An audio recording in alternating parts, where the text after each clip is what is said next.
नमस्कार मित्रों, YouTube channel में आपका स्वागत है।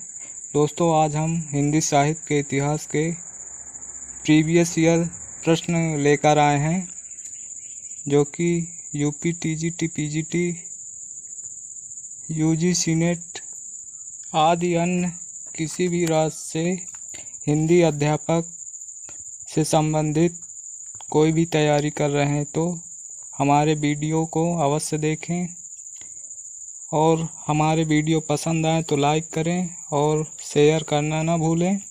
दोस्तों, हमारे वीडियो प्रतिदिन देखना चाहते हैं तो हमारे चैनल को सब्सक्राइब करें।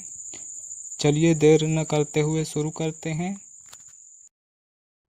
दोस्तों, हमने इससे पहले लगभग 50 या 51 प्रश्न हल कर लिए थे। दोस्तों, आज हम उसी सीरीज के अंतर्गत आगे शुरू करते हैं। चलिए,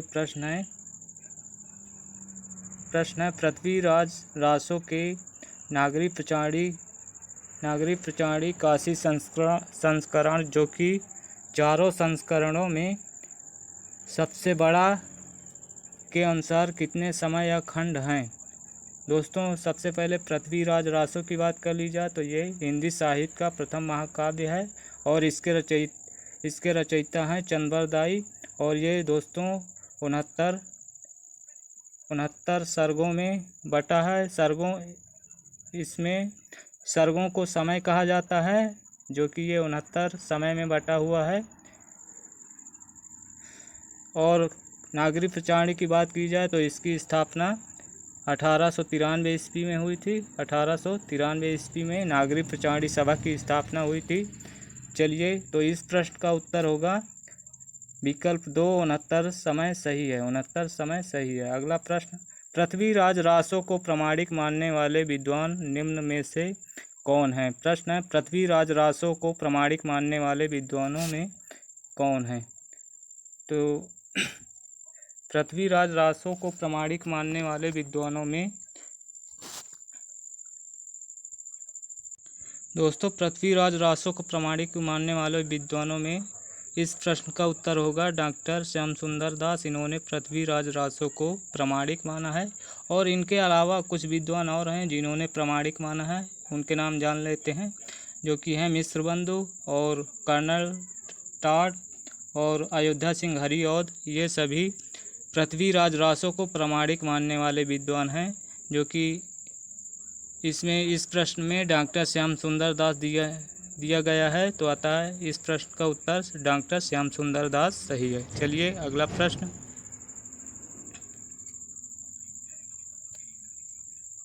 है, पृथ्वीराज रासो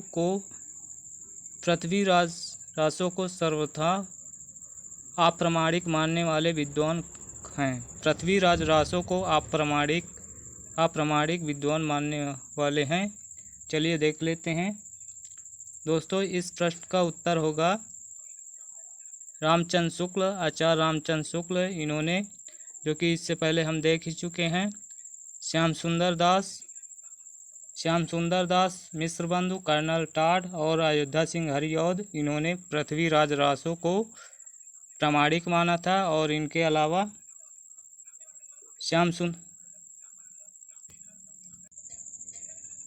रामचंद्र शुक्ल, देवी प्रसाद, कविराज, श्यामल दास, इन्होंने अप्रामाणिक माना है पृथ्वीराज रासो को। तो इस प्रश्न में आचार्य रामचंद्र शुक्ल विकल्प 4 सही है। इन्होंने पृथ्वीराज रासो को अप्रामाणिक माना है। चलिए, अगला प्रश्न, आचार्य रामचंद्र शुक्ल के अनुसार हिंदी के प्रथम महाकवि हैं। आचार्य रामचंद्र शुक्ल के अनुसार हिंदी के प्रथम महाकवि हैं। दोस्तों, इस प्रश्न का उत्तर होगा आचार्य रामचंद्र शुक्ल के अनुसार हिंदी के प्रथम महाकवि विकल्प 2 चंद्रबरदाई सही है। और चंद्रबरदाई की रचना पृथ्वीराज रासो है, जो कि हिंदी का प्रथम महाकाव्य माना जाता है। रामचंद्र शुक्ल ने हिंदी का प्रथम महाकाव्य माना है।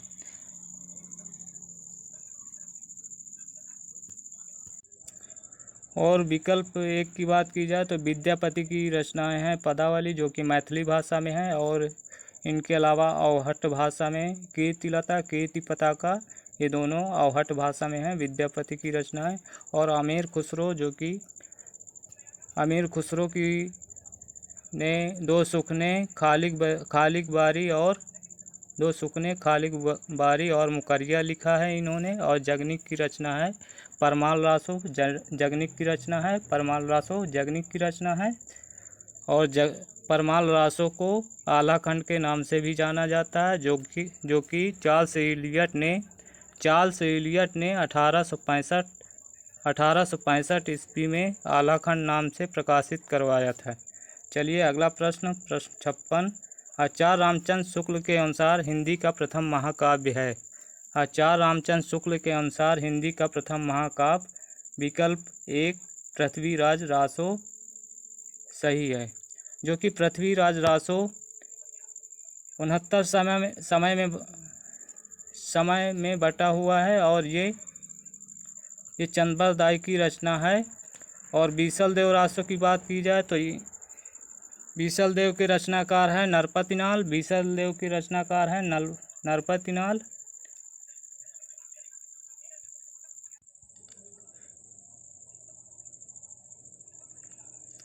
बीसल देव के रचनाकार है नरपतिनाल, जो कि परमाल रासो इससे पहले भी पढ़ चुके हैं। परमाल रासो के रचनाकार हैं जगनिक, जो कि परमाल रासो को आलाखंड नाम से भी जाना जाता है। और विकल्प 4 खुमाण रासो की बात की जाए तो इसके रचनाकार हैं दलपत विजय। खुमाण रासो के रचनाकार हैं दलपत विजय। अतः आचार्य रामचंद्र शुक्ल के अनुसार प्रथम महाकाव्य पृथ्वीराज रासो है। प्रश्न 57। रणमल छंद काव्य के रचयिता हैं। रणमल छंद काव्य के रचयिता हैं रणमल छंद काव्य के रचयिता हैं दोस्तों विकल्प 1 श्रीधर सही है। रणमल छंद काव्य के रचयिता विकल्प 1 सही है।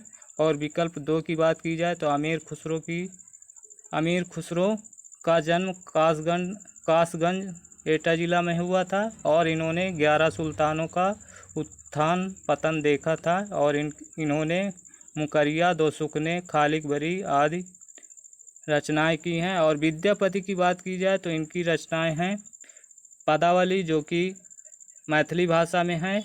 पदावली मैथिली भाषा में है। और इन्हें मैथिल कोकिल और अभिनव जयदेव भी कहा जाता है।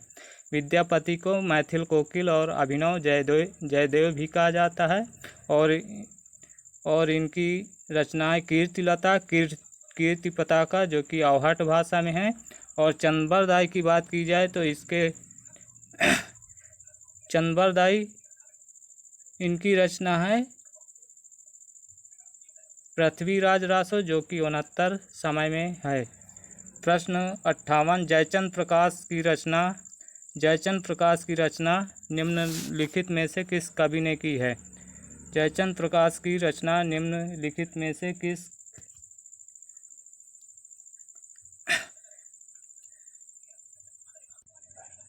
जयचंद्र प्रकाश के रचनाकार हैं भट्ट केदार। जयचंद्र प्रकाश के रचनाकार हैं भट्ट केदार। जयचंद्र प्रकाश के रचनाकार हैं भट्ट केदार। और मधुकर कवि की बात की जाए तो इनकी रचना का नाम है जयमयंक जस चंद्रिका मधुकर कवि की रचना है। और विद्यापति की बात की जाए तो इनको अभिनव जयदेव और मैथिल कोकिल भी कहा जाता है। और इनकी रचनाएं हैं पदावली, जो कि मैथिली भाषा में है। इसके अलावा कीर्तिलता, कीर्ति पताका, ये दोनों रचनाएं अवहट भाषा में हैं। और अमीर खुसरो, इन्होंने 11 सुल्तानों का उत्थान पतन देखा था। और इन्होंने मुकरिया, दो सुखने आदि रचनाएं की हैं। चलिए अगला प्रश्न देखते हैं। प्रश्न है, पंक्तियाँ दी हुई हैं। पुरुष कहाड़ी हाँ कहों जस पथावे पुण्य। पुरुष कहाड़ी हाँ कहों जस पथावे पुण्य।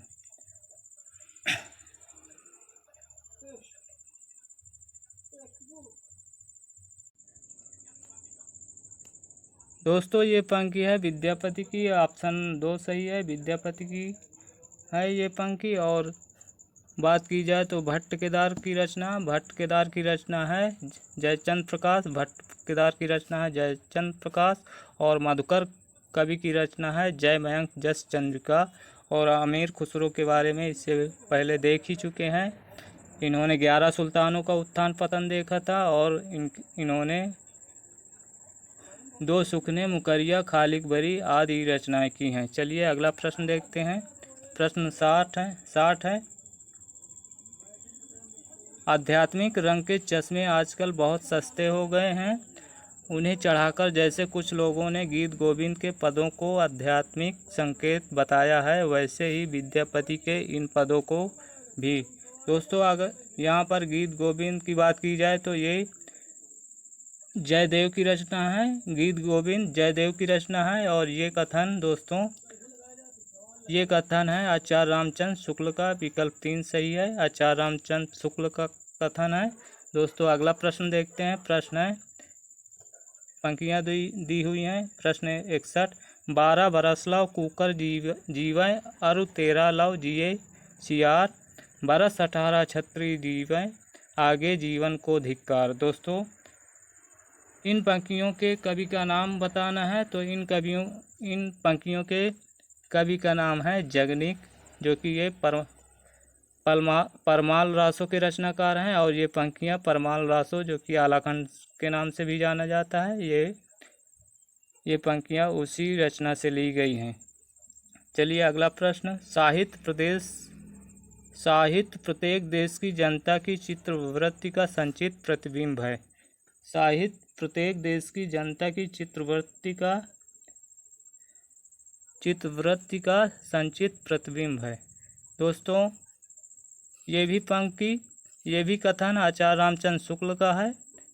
विकल्प 3 आचार्य रामचंद्र शुक्ल सही है। दोस्तों प्रश्न है, प्राकृत की अंतिम अपभ्रंश अवस्था से हिंदी साहित्य का आविर्भाव किसने माना है? प्राकृत की अंतिम अपभ्रंश अवस्था से हिंदी साहित्य का आविर्भाव किसने माना है? तो इस प्रश्न का उत्तर होगा विकल्प 1 रामचंद्र शुक्ल ने प्राकृत की अंतिम अपभ्रंश अवस्था से हिंदी साहित्य का आविर्भाव माना है। चलिए अगला प्रश्न देखते हैं। पंक्तियाँ दी हुई हैं। एक नार ने अचरज किया सांप मार पिंजरे में दिया। एक नार ने अचरज किया सांप मार पिंजरे में दिया। दोस्तों ये पंक्तियाँ हैं अमीर खुसरो की। एक नार ने अचरज किया सांप मार पिंजरे में दिया, ये पंक्तियाँ हैं अमीर खुसरो की। अतः विकल्प 2 अमीर खुसरो सही है। दोस्तों विद्यापति की बात की जाए तो इनकी रचना पदावली जो कि मैथिली भाषा में है, और कीर्तिलता कीर्ति पताका जो कि अवहट भाषा में है। सरहपा को राहुल सांकृत्यायन ने हिंदी का प्रथम कवि माना है और इनकी रचना है दोहा कोश। और चंद्रबल दाई को आचार्य रामचंद्र शुक्ल ने हिंदी का प्रथम महाकवि माना है, जो कि चंद्रबल दाई के रचना का नाम है पृथ्वीराज रासो, जो कि पृथ्वीराज रासो में 69 समय पाया जाता है। चलिए तो ये पंक्तियाँ अमीर खुसरो की हैं। चलिए अगला प्रश्न। प्रश्न 65। देसिल बैना सबजन मिठा तय तैसन जपौं अवहट्ठा। देसिल बैना सबजन मिठा तय तैसन जपौं अवहट्ठा। दोस्तों हमें सभी को बताना है कि ये पंक्तियाँ किस कवि की हैं। तो ये पंक्तियाँ विकल्प 4 विद्यापति की हैं। जो कि अमीर खुसरो। विकल्प 1 अमीर खुसरो के बारे में आप सभी जानते ही होंगे।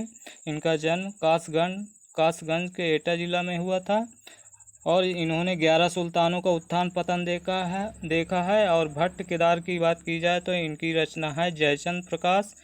भट्ट केदार की रचना का नाम है जयचंद प्रकाश। और अब्दुल रहमान की रचना का नाम है संदेश रासक। अतः ये पंक्तियाँ विद्यापति की हैं। विकल्प 4 विद्यापति सही है। चलिए अगला प्रश्न। पंक्तियाँ हैं अवधू रहिया हाटे बाटे रूप बिरज की छाया। अवधू रहिया हाटे बाटे रूप बिरज की छाया, तजबा काम क्रोध लोभ मोह संसार की माया। दोस्तों ये पंक्तियाँ हैं गोरखनाथ की, जो कि जो कि गोरखनाथ नाथ संप्रदाय के प्रवर्तक हैं और इनके गुरु का नाम मच्छेंद्र नाथ है। इनके गुरु का नाम मच्छेंद्र नाथ है। ये पंक्तियाँ गोरखनाथ की हैं, तो विकल्प 3 सही है। और सरहपा की बात की जाए तो हिंदी के पहले कवि माने जाते हैं और इनको हिंदी का पहला कवि राहुल शंकर तैन ने माना है। और इनका समय है 769 ईस्वी। इनका समय है 769 ईस्वी और इनकी रचना का नाम है दोहा कोश। दोहा कोश इनकी रचना का नाम है। और चंद्रदाई जो कि हिंदी के प्रथम महाकवि माने जाते हैं। हिंदी के प्रथम महाकवि आचार्य रामचंद्र शुक्ल ने चंद्रदाई को माना है। और हेमचंद की रचना है शब्दानुशासन। हेमचंद की रचना है शब्दानुशासन। चलिए अगला प्रश्न 67। भल्ला हुआ जो मारिया बहड़ी म्यारा कंतु। भल्ला हुआ जो मारिया बहड़ी म्यारा कंतु। लज्जेजम तू बयस्या जय भग्गा घर वंतु। दोस्तों ये पंक्तियाँ किसकी हैं सभी को बताना है। ये पंक्तियाँ हैं दोस्तों हेमचंद की, जो कि हेमचंद की रचना है शब्दानुशासन। हेमचंद की रचना है शब्दानुशासन। और डोम्बिप्पा की बात की जाए तो ये 84 सिद्धों में इनका भी स्थान है, 84 सिद्धों में। और ये सिद्ध कवियों के अंतर्गत आते हैं। इनकी रचना है योगचर्या इनकी रचना है। और दूसरी रचना है अक्षराधिकोपदेश। और लोइपा की बात की जाए तो ये 84 सिद्धों में सबसे बड़े रहस्यवादी माने जाते हैं। 84 सिद्धों में लोइपा सबसे बड़े रहस्यवादी माने जाते हैं। और सिद्धों में सर्वप्रथम सरहपा को माना जाता है। और ये इनको राहुल शंकर तैन ने हिंदी का प्रथम कवि माना है। और इनकी रचना है दोहा कोश। इनकी रचना है दोहा कोश। प्रश्न 68। पुस्तक जल्हड़ हाथ दे चली गज्जन नृप काज। पुस्तक जल्हड़ हाथ दे चली गज्जन नृप काज। दोस्तों जल्हड़ जो कि चंद्रदाई के पुत्र थे। जल्हड़ चंद्रदाई के पुत्र थे।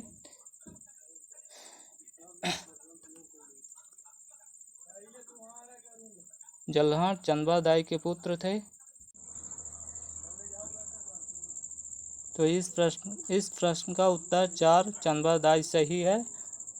और नरपत नाल की रचना है बीसल देवरासो। नरपत नाल की रचना है बीसल देवरासो।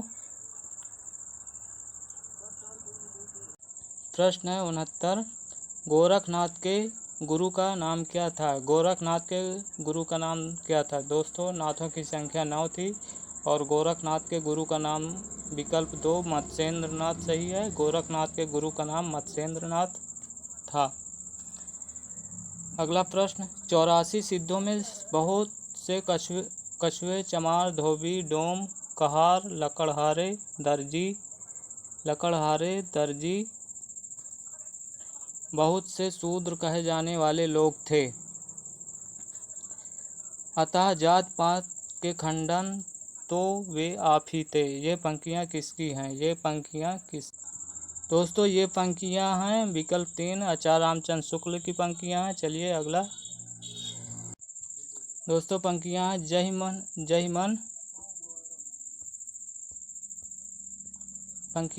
मन पवन न संचरई रवि शशि नहीं प्रवेश। जय मन पवन न संचरई रवि शशि नाही प्रवेश। तई वट चित्त विषाम करूं सरहे कहे उवेश। दोस्तों ये पंक्तियाँ हैं सिद्धों में प्रथम कवि सरहपा की पंक्तियाँ हैं। लोइपा को सिद्धों में सबसे बड़ा रहस्यवादी माना जाता है। अगला प्रश्न पहले जैसे गाथा या गाहा कहने से प्राकृत का बोध होता था, वैसे ही पीछे दोहा या दोहा कहने से अपभ्रंश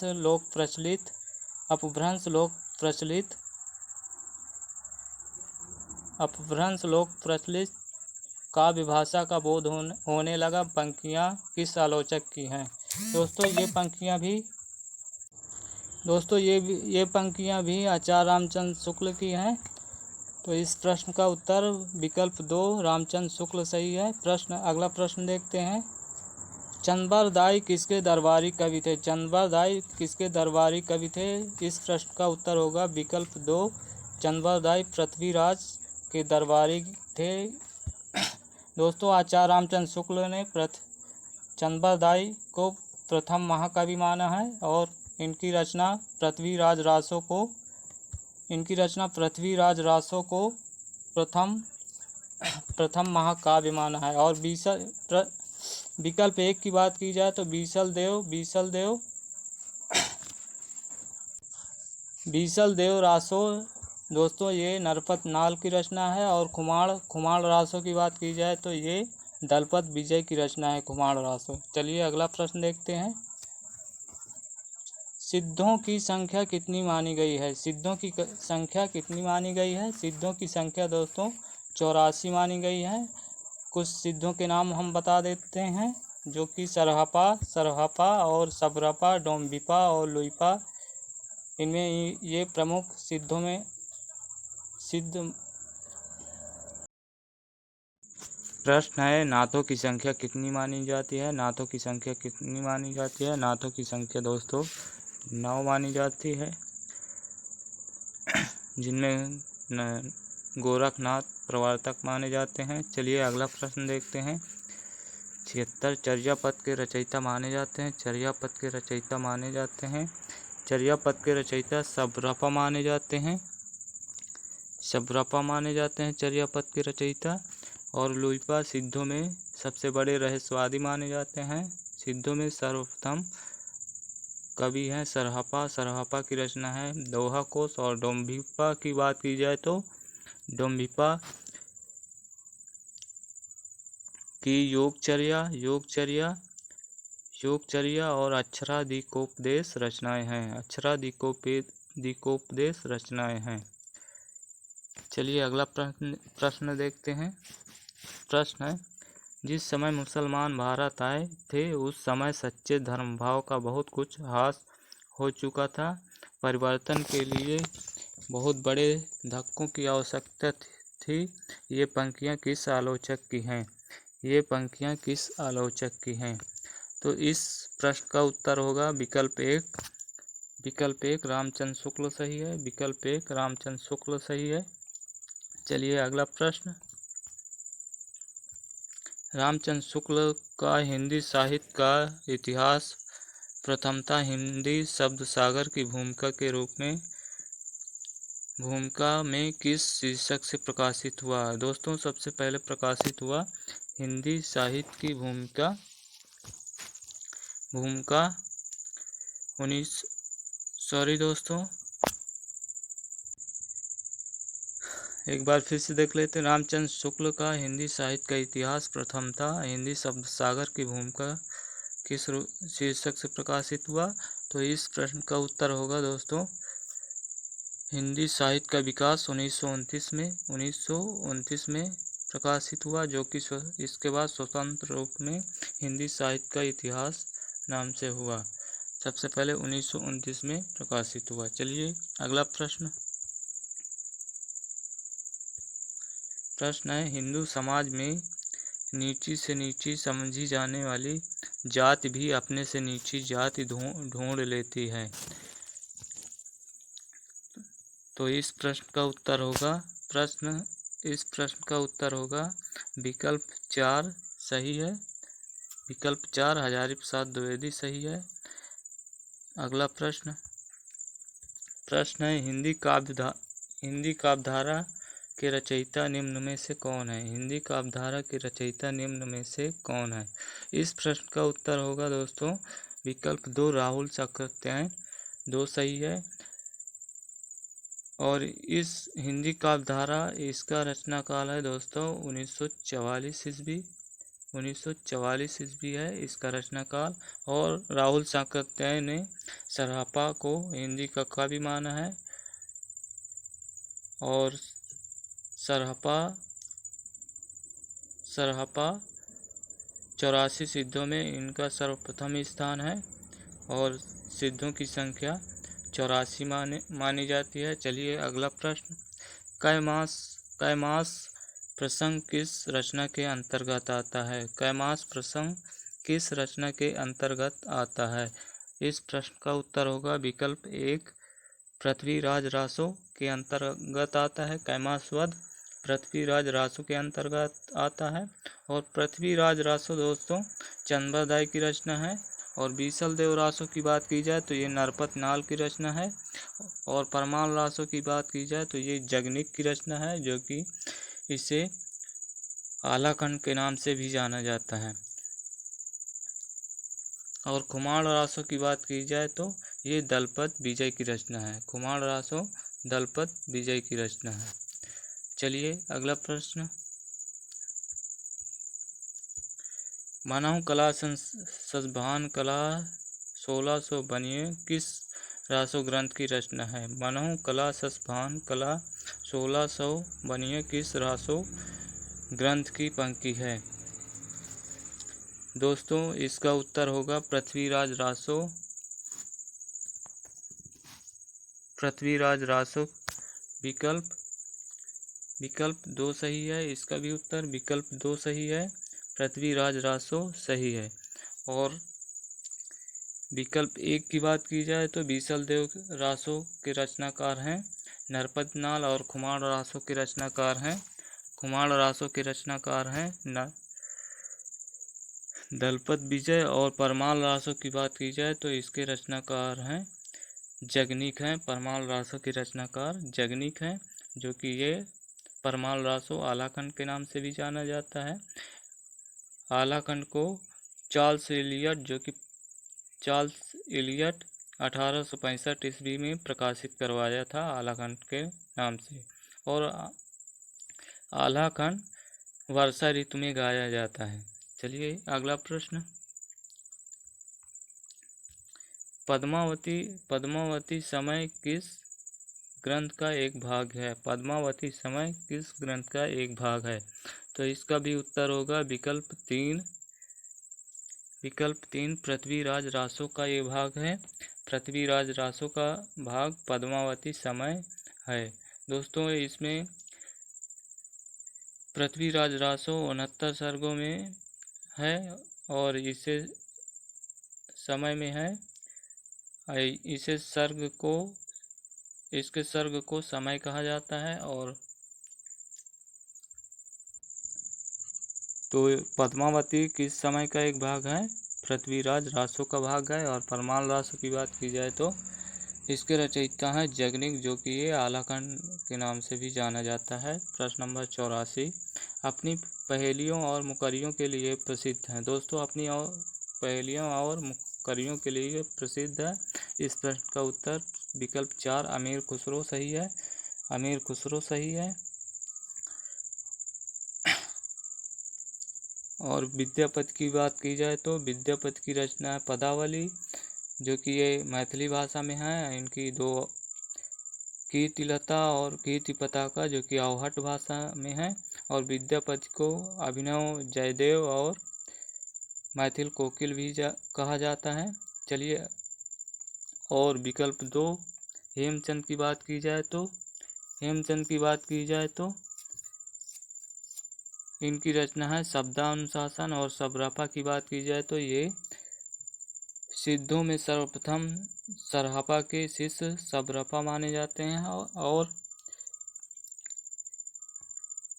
और सबरपा की रचना है चर्यापद।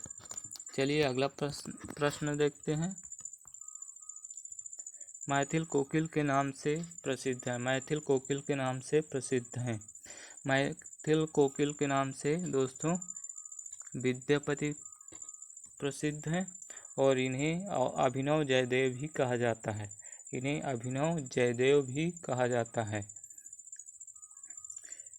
अभिनव जयदेव के अलावा इन्हें कविशेखर, कवि कंठाहार, खेलन कवि, दशावधान कहा जाता है। एक बार फिर से बता देते हैं। विद्यापति को मैथिल कोकिल के अलावा अभिनव जयदेव, कविशेखर, कवि कंठाहार, खेलन कवि, दशावधान आदि कहा जाता है। और इनकी रचनाओं के बारे में विद्यापति, जो कि मैथिल भाषा में है, और कीर्तिलता कीर्ति पताका, जो कि अवहट भाषा में है।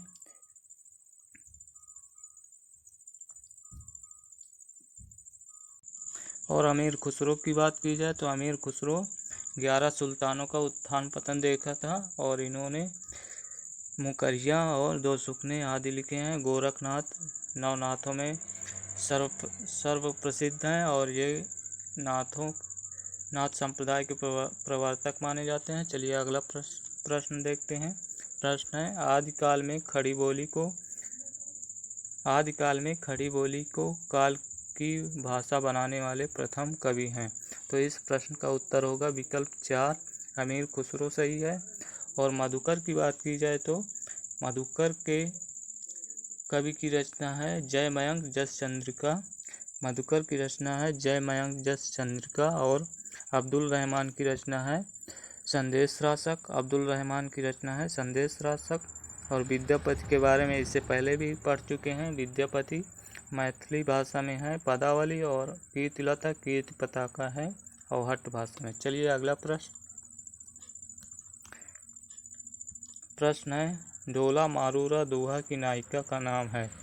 ढोला मारूरा नायिका की रचना है ढोला मारूरा नायिका की रचना है ढोला मारूरा की नायिका ढोला मारूरा दोहा की नायिका का नाम है इसका नाम है मारवाड़ी।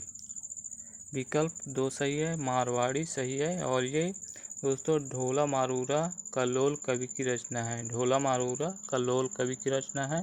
और इस प्रश्न का उत्तर विकल्प 2 मारवाड़ी सही है। चलिए अगला प्रश्न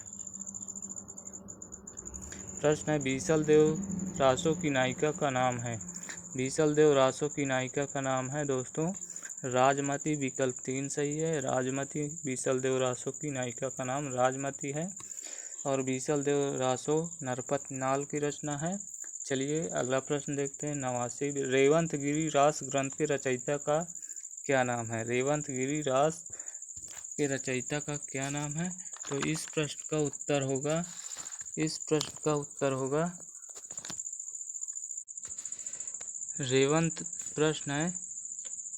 रेवंत गिरी रास ग्रंथ के रचयिता का नाम क्या है। तो इस प्रश्न का उत्तर होगा विकल्प 2 विजय सेन सूरी सही है। और सुमत गण की बात की जाए तो इनकी रचना का नाम है नेमिनाथ रास। सुमत गण की रचना का नाम है नेमिनाथ रास। और हेमचंद की बात की जाए तो इनकी रचना का नाम शब्दानुशासन है। और हेमचंद की रचना का नाम शब्दानुशासन। गोरखनाथ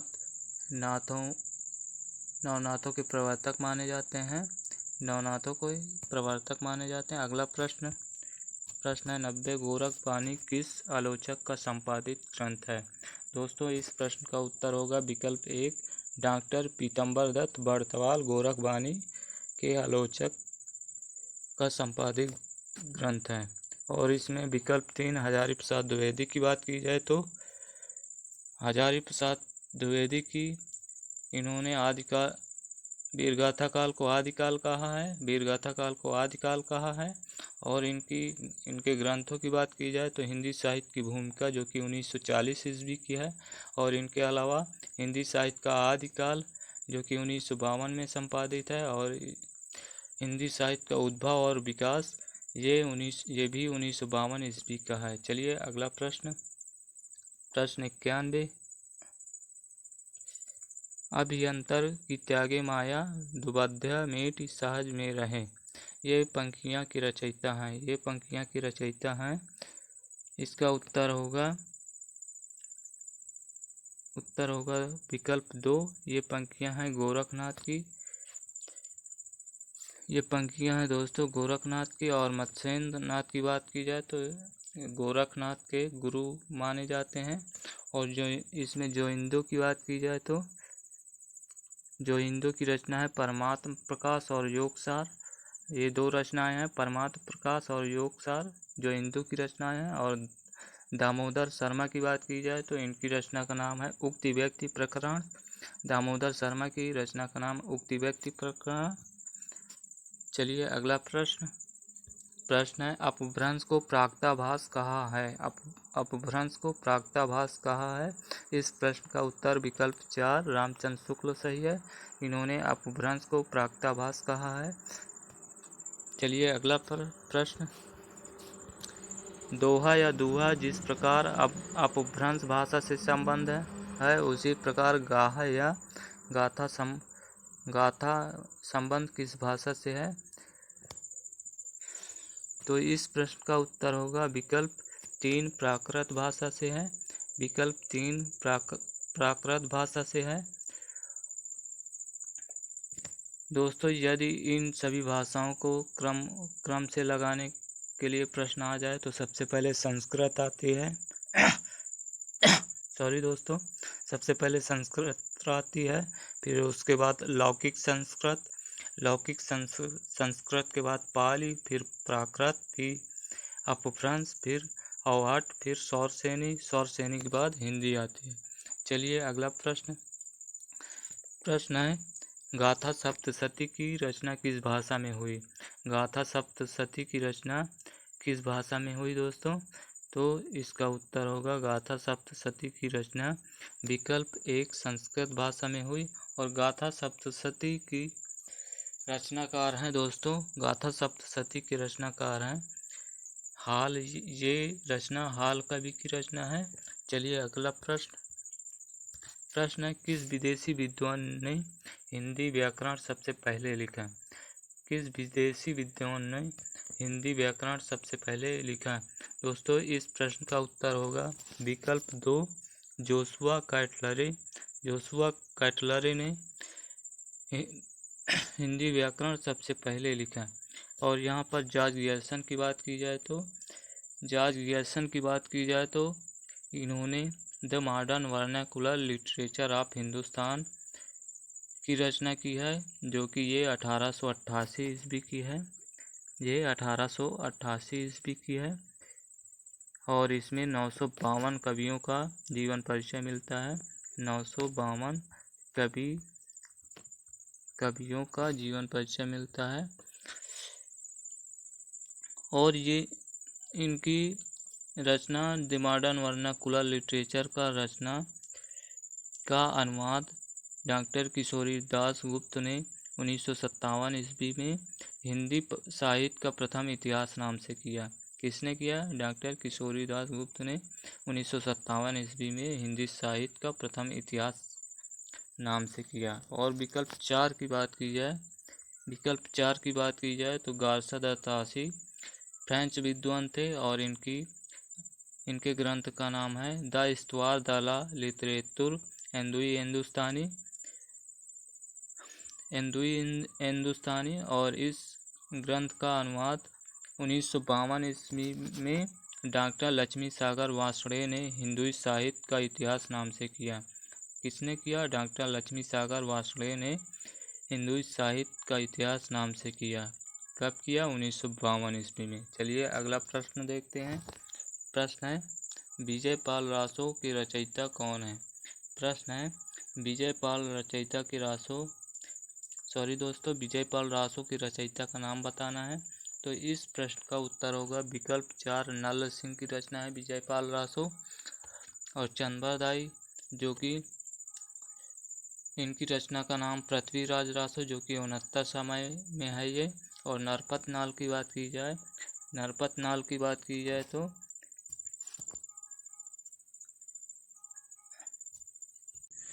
नरपत नाल की रचना है बीसल देव रासो। और जगनीक की रचना है परमाल रासो, जो कि इसे आलाखंड के नाम से जाना जाता है। और इसको चार्ल्स एलियट ने 1865 ईस्वी में प्रकाशित करवाया था। चलिए अगला प्रश्न, सहज ज्ञान के प्रवर्तक कौन माने जाते हैं? इस प्रश्न का उत्तर विकल्प 3 सरहपा सही है, जो कि सिद्धों में सर्वप्रथम माने जाते हैं सरहपा। और इनको हिंदी का प्रथम कवि माना जाता है। किसने माना है?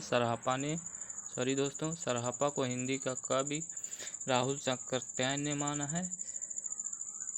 और लुइपा की बात की जाए तो लुइपा 84 सिद्धों में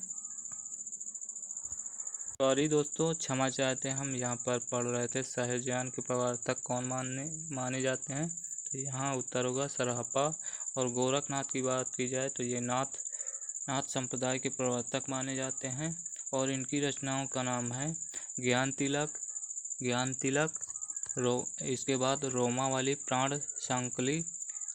प्राण संकली, ज्ञान तिलक और रोमावली प्राण संकली इनकी रचनाओं का नाम है। तो इस प्रश्न का उत्तर होगा सहज ज्ञान के प्रवर्तक सरहापा को माना जाता है। और धनपाल की बात की जाए तो इनकी रचना का नाम है भविष्यत कहा। धनपाल की रचना का नाम है भविष्यत कहा। चलिए अगला प्रश्न 98। 84 सिद्धों में प्रथम सिद्ध कौन थे? 84 सिद्धों में हम दोस्तों बार बार बता रहे हैं कि सरहापा बहुत ही प्रसिद्ध हैं और 84 सिद्धों में सर्वप्रथम माने जाते हैं। इनको राहुल शंकराचार्य ने हिंदी का प्रथम कवि माना है। चलिए, और लुइपा की बात की जाए तो 84 सिद्धों में सबसे बड़े रहस्यवादी कवि थे। और डोम्बिपा की बात की जाए तो इनकी रचना का नाम है योगचर्या और परमात्म प्रकाश। सॉरी दोस्तों, इनकी रचना का नाम है योगचर्या। इसके अलावा अक्षराधिकोपदेश रचनाएं हैं। और दोस्तों अभी हमने बात किया था परमात्म प्रकाश और योगसार जो कि जोइंदू की रचना है। तो और यहाँ पर धनपाल की बात की जाए तो इनकी रचना का नाम है भविष्यत कहा। चलिए अगला प्रश्न।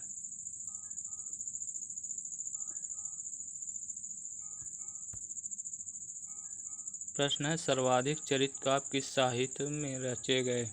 प्रश्न है सर्वाधिक चरित काव्य किस साहित्य के अंतर्गत रचे गए? तो इस प्रश्न का उत्तर होगा दोस्तों सर्वाधिक चरित काव्य जैन साहित्य में रचे गए। इस प्रश्न का उत्तर होगा विकल्प 1 जैन साहित्य। चलिए अगला प्रश्न देखते हैं। प्रश्न है करकंड चरित के रचनाकार हैं। इस प्रश्न का उत्तर होगा विकल्प 3 सही है। दोस्तों यहाँ पर ये लिखा हुआ है कनकामर कवि, यहाँ पर है कनकामर कवि हैं। तो विकल्प 3 कनकामर कवि की रचना है करकंड चरित। और इसमें पुष्पदंत की बात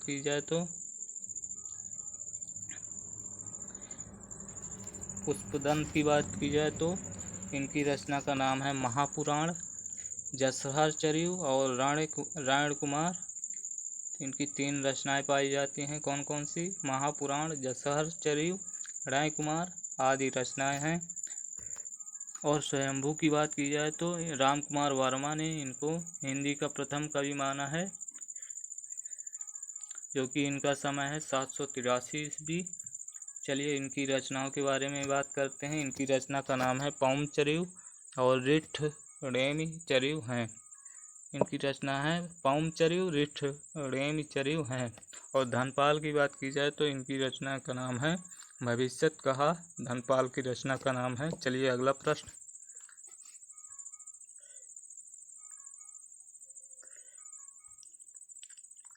प्रश्न 102। पृथ्वीराज रासो को सुख-सुखी संवाद के रूप में रचित मानने वाले आलोचक हैं। तो इस प्रश्न का उत्तर होगा दोस्तों, इस प्रश्न का उत्तर होगा विकल्प 2 हजारी प्रसाद द्विवेदी मानते हैं कि पृथ्वीराज रासो सुख-सुखी संवाद के रूप में रचित मानने वाले आलोचक हजारी प्रसाद द्विवेदी हैं। और पृथ्वीराज रासो चंद्रदाय की रचना है, जो कि 57 सर्गों में बटा हुआ है। और इसके बाद प्रश्न 103 किस हिंदी काव्य में सर्वप्रथम 12 मासा का प्रयोग किया गया है? तो इस प्रश्न का उत्तर होगा विकल्प 4 बीसल देव रासों में 12 मासा वर्णन मिलता है। और दोस्तों बीसल देव नरपत नाल की रचना है। बीसल देव रासो नरपत नाल की रचना है। और पृथ्वीराज रासो चंद्रदाय की रचना है। परमाल रासो जगनिक की रचना है। कीर्तिलता जो कि अवहट भाषा में है, ये विद्यापति की रचना है और विद्यापति को अभिनव जयदेव मैथिल कोकिल कहा जाता है। चलिए अगला प्रश्न है कीर्तिलता कीर्ति पताका के रचनाकार हैं। तो इस प्रश्न का उत्तर होगा 2। कीर्तिलता कीर्ति पताका के रचनाकार हैं विद्यापति, जो कि ये दोनों रचनाएं अवहट भाषा में हैं। चलिए भट्ट केदार की बात की जाए तो भट्ट केदार की रचना का नाम है जयचंद प्रकाश, और मधुकर कवि की बात की जाए तो इनकी रचना का नाम है जय मयंक जस चंद्रिका। मधुकर कवि की रचना का नाम है। और हेमचंद की बात की जाए तो इनकी रचना का नाम है शब्दानुशासन। इनकी रचना का नाम है। चलिए अगला प्रश्न है अपनी किस रचना को विद्यापति ने कहानी कहा है। अपनी किस रचना को विद्यापति ने कहानी कहा है। इस प्रश्न का उत्तर होगा विकल्प 1। कीर्तिलता को विद्यापति ने कहानी कहा है। कीर्तिलता को विद्यापति ने कहानी कहा है और ये मैथिली भाषा में है। और इसके अलावा कीर्तिलता भी मैथिली भाषा में है और पदावली सॉरी दोस्तों, कीर्तिलता मैथिली भाषा में न होकर अवहट भाषा में है और कीर्ति पताका भी अवहट भाषा है और इनकी पदावली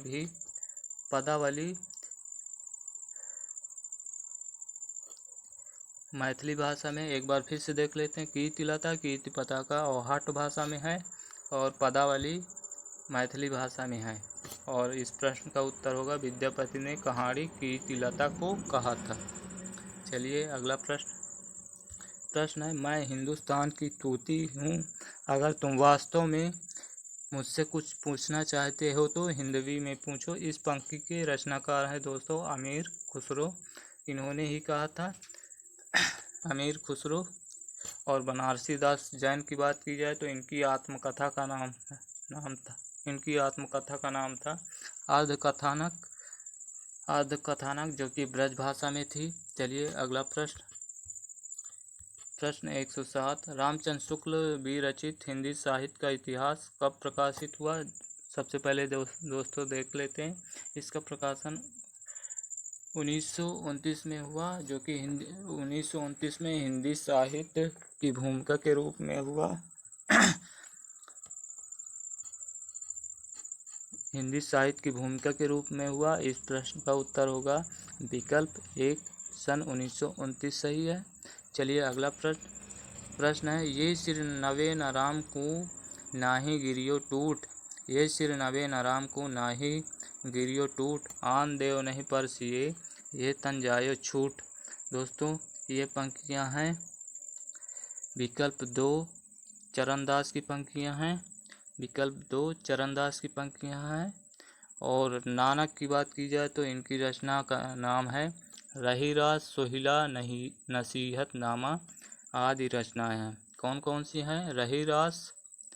रहीरास सोहिला नसीहत नामा गुरु नानक की रचना है। और कबीरदास की रचनाएं साखी सबत समैनी, जो कि विजय के नाम से जाना जाता है। और इसका संकलन कबीरदास के शिष्य धर्मदास ने किया था। चलिए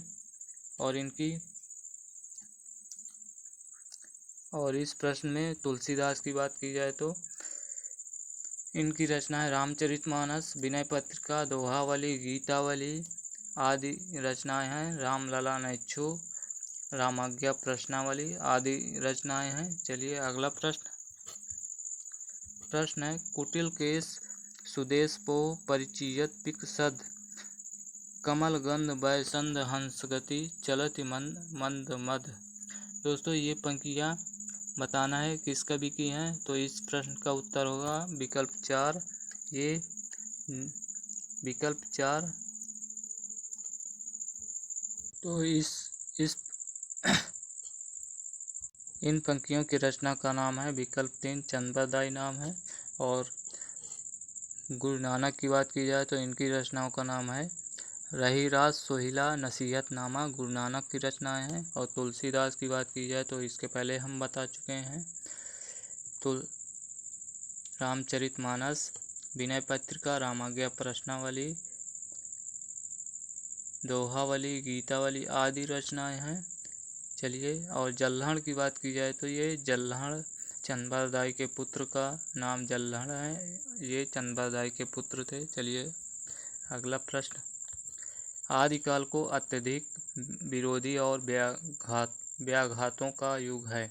आदिकाल को अत्यधिक विरोधी और व्याघातों का युग कहा है दोस्तों? इस प्रश्न का उत्तर होगा विकल्प 2 हजारी प्रसाद द्विवेदी ने कहा है। हजारी प्रसाद द्विवेदी ने कहा है। चलिए अगला प्रश्न है 111, आदिकाल को अपभ्रंश किसने कहा है? आदिकाल को अपभ्रंश विकल्प 1 धीरेन्द्र वर्मा ने कहा है। धीरेन्द्र वर्मा ने आदिकाल को अपभ्रंश काल कहा है। और आदिकाल की बात की जाए तो आदिकाल नाम दिया है हजारी प्रसाद द्विवेदी ने। चलिए दोस्तों, आज के लिए इतना ही। दोस्तों चैनल पसंद आए दोस्तों वीडियो को लाइक और शेयर ज़रूर करें, और हमारे वीडियो प्रतिदिन देखना चाहते हैं तो केके एग्जाम फाइट चैनल को सब्सक्राइब ज़रूर कर लें, जिससे सबसे पहले आपको नोटिफिकेशन मिल सके। और हमारा प्रयास कैसा रहा और अपना आप सुझाव हमें देना चाहते हैं तो कमेंट ज़रूर करें। चलिए आज के लिए इतना ही। धन्यवाद। जय हिंद, जय भारत।